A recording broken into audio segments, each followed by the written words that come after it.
This young season grows one game older tonight here in West Lafayette, Indiana. The great Mackey Arena playing host to the 14th ranked Boilermakers, taking on the Northern Kentucky Norse on Big Ten Plus.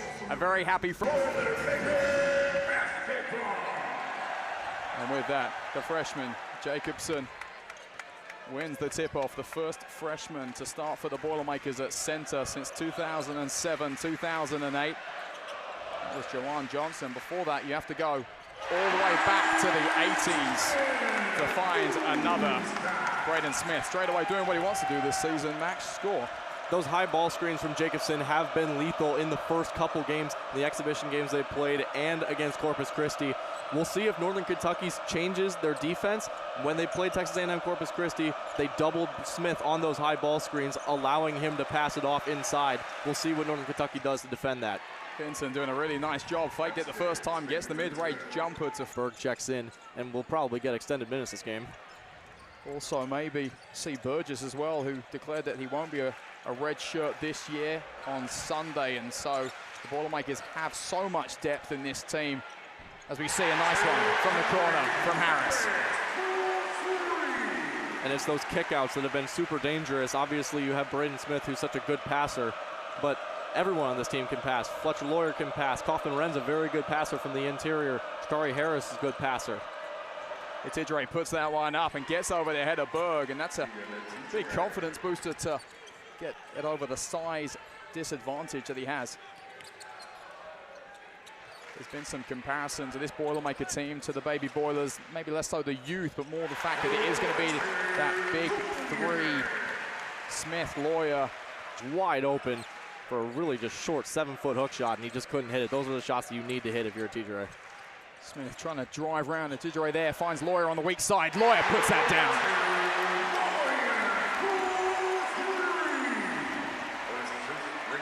As always, Lawyer inside to TKR. Double team there and really nice hands. Harris to Smith, he drives it in. And the big man, Berg. Hope just 18-15 on the season, 12-8 in their conference, the Horizon League, and it was really just a lot of injuries last season. Lawyer from the corner puts it down with ease. 2 for 2 from that same spot. Was yelling at him as he went back on defense, not happy with that one. Understandably so. That was definitely not the shot that you want someone to be taking. You can't blame the Boilermakers. They're feeling themselves right now as a beautiful bounce pass in to TKR and the foul called. At 5 minutes of this game, and so they're going to have to dig deep into their bench. The sophomore, the redshirt sophomore. Northern Kentucky looking to just try and take the sting out of this game, slow it down, and have a slightly longer offensive possession. Dilling, it's chaotic on that far side. They find Vincent in the wing, back to Dilling. He takes the shot, and he puts it down. And that's just what he needs to do. Robertson probably glad that for once in this game he had a height advantage.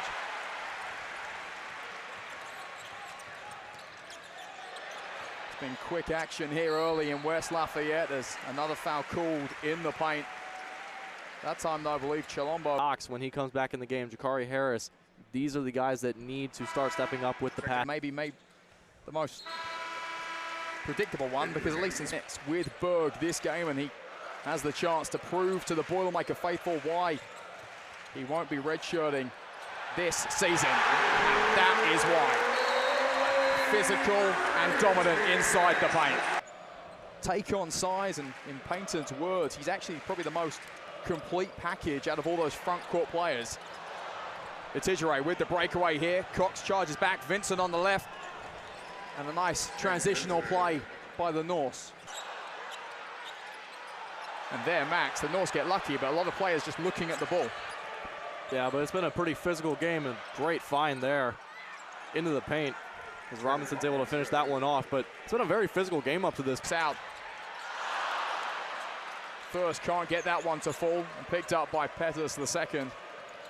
Very good footwork down in the key from first, just not able to get the left-handed finish to go. Gresga, front and center, puts that one down. Being able to get up a good shot. Pettis the second goes all the way underneath the hoop, fires it out to Vincent. Goretzka again finding some space on that left wing side, but a double team coming, he fires it in. And just like that, we see the newcomer into this Rapolis. In the first half, they had 22 against Florida State. I mean, they really need to start taking better care of the basketball. Smith sends that one down range, unable to get it to fall, but TKR cleaning up the mess and getting something from that trip. And Berg doing what he needs to do, defensive rebound. Good leveraging from Berg there, beating two guys on the glass to get that rebound. Boy, it goes up, no foul called. TKR on the follow-up, gets his place roaring. Guy, Sellersburg, Indiana, just has played here for a long time, and he's got a lot of experience. One of the top recruits in his recruiting class. I think people tend to forget that because he's been overshadowed by just so many good players at Purdue, but he is a fantastic basketball player. Career high, 9 rebounds last game as we see Berg going against Wells, and the foul called on Berg there. Burgess electing not to. It's hard with the NCAA rules on redshirting compared to football. Raleigh Burgess, like we've talked about, he's probably the best at any of those categories, but he's been fighting. He's really worked hard in practice, and that's why he's not redshirting this year. He's going to get time.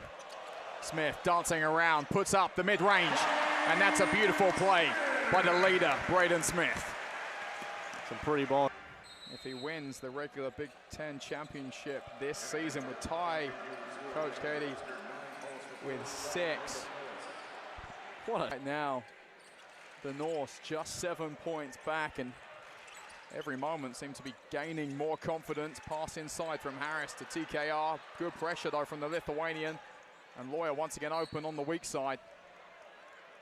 But the foul is called. So we see here Lawyer going to the line.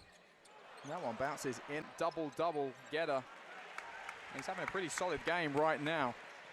Yeah, Smith pulled down that rebound for Purdue, and he's played every single second of this game thus far. Nice hands there, finds Smith open at the top of the arc.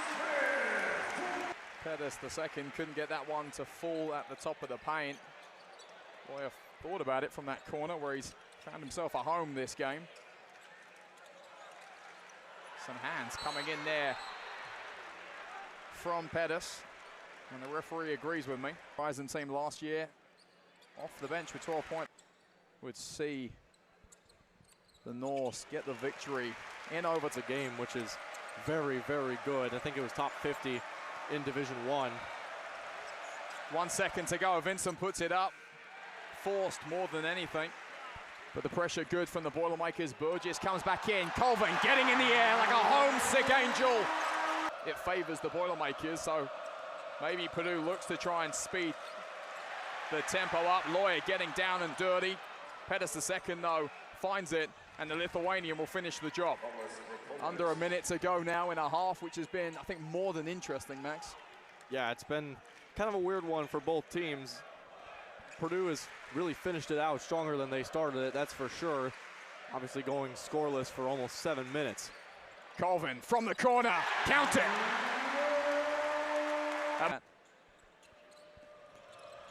Wrapping, ACL, post-ACL injury wrapping on his knee. He tore it last season, and the Norse fans will be very happy to have him back.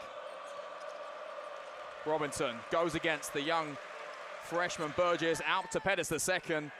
Norse would have liked that one, but Robinson gives him an extra chance and finally is fouled there. Great fight from the Hamilton, Ohio native.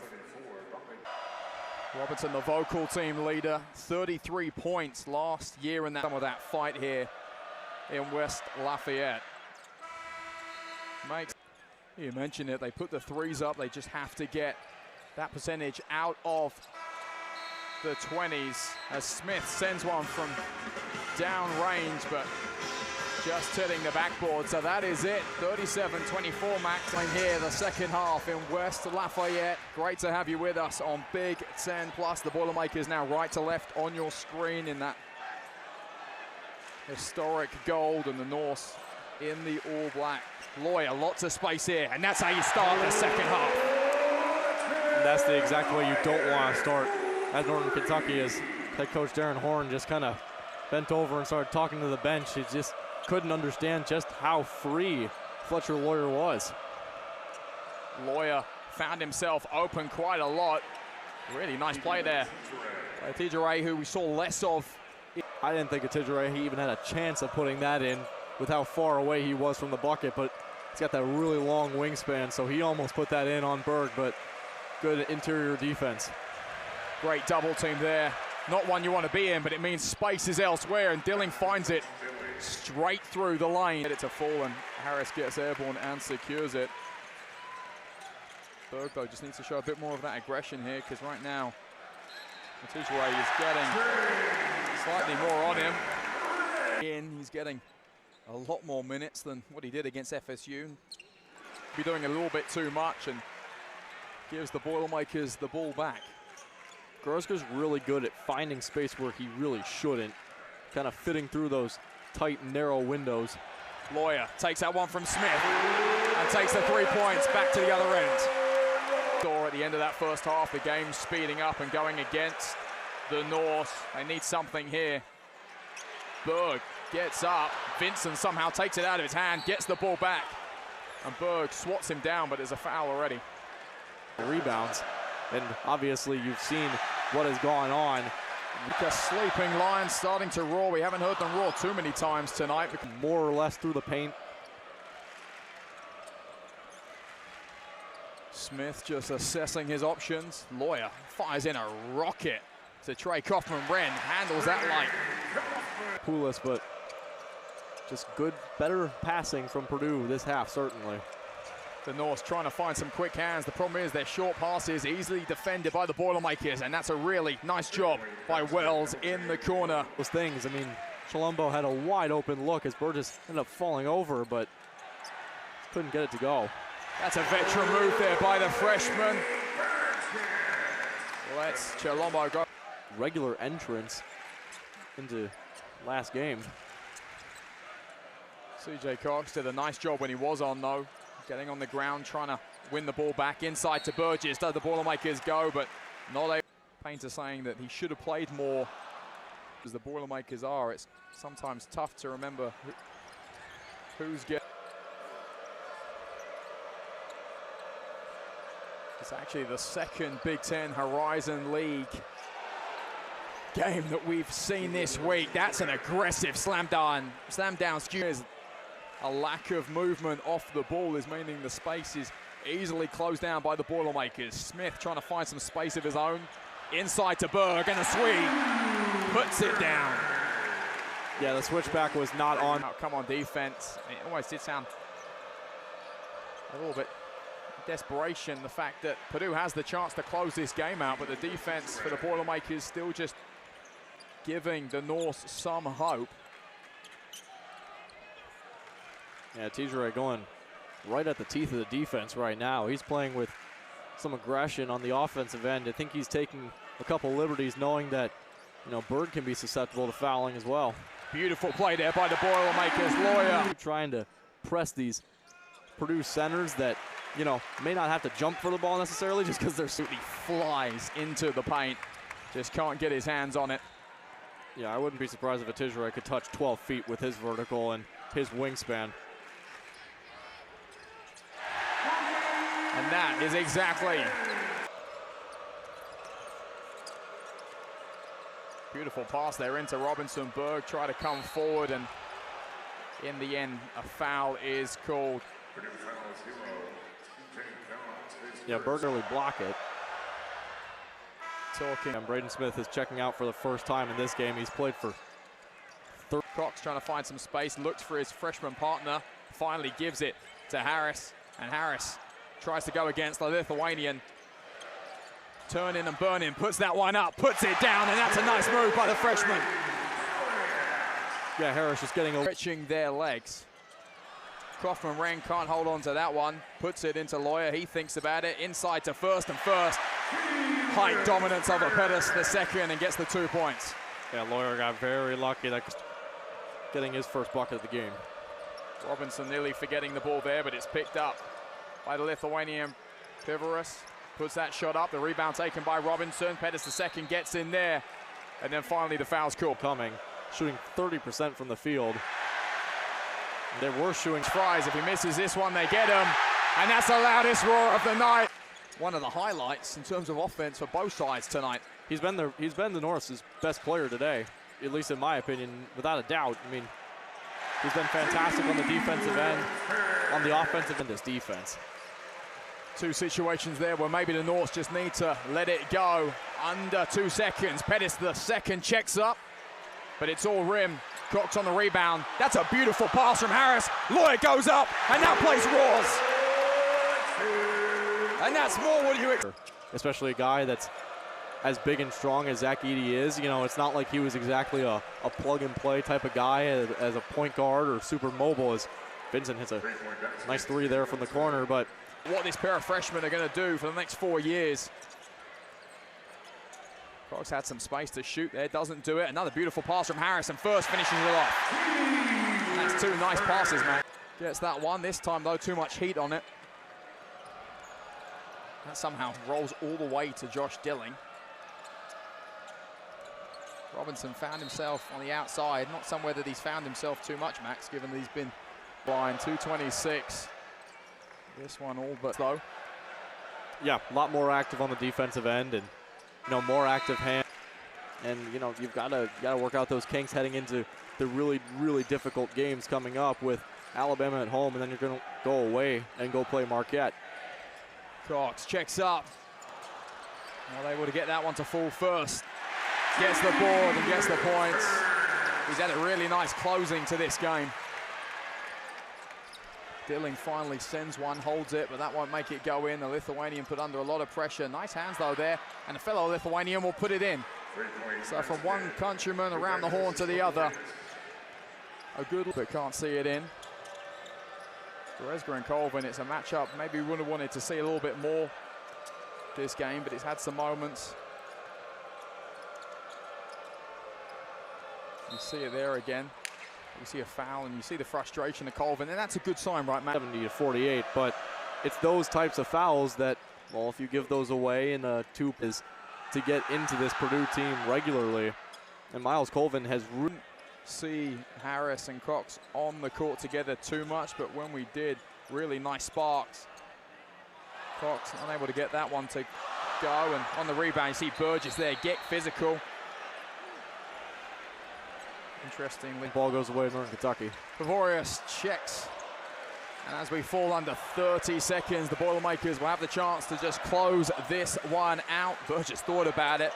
Cam Heide will drive in, tries to make a highlight reel play, but gets denied. Obviously drawing the foul and getting 2 free throws for himself. Would have loved to have seen Berg. Think Max about all of the bigs for the Boilermakers. Burgess, Jacobson, Berg, they can all hit three. Traditional in the sense that they still kind of play around a big man in the middle. There wasn't too many questions about whose house it was tonight. The Norse put up a great fight, had the chance to get close. They got it within 7, but that's as close as they came to sniffing out a win from the Boilermakers, who will move to 2-0 against the Norse. But Max, I think it's a really great opponent to bring in here by Matt Painter to force the Boilermakers to get physical and fight out for a win. Yeah, for sure. And, Northern Kentucky, they did put up a fight. They're a good team. It just wasn't their day. And, that's just an effect of coming into a very hostile environment that, like Mackey, and, when you're not completely on your game,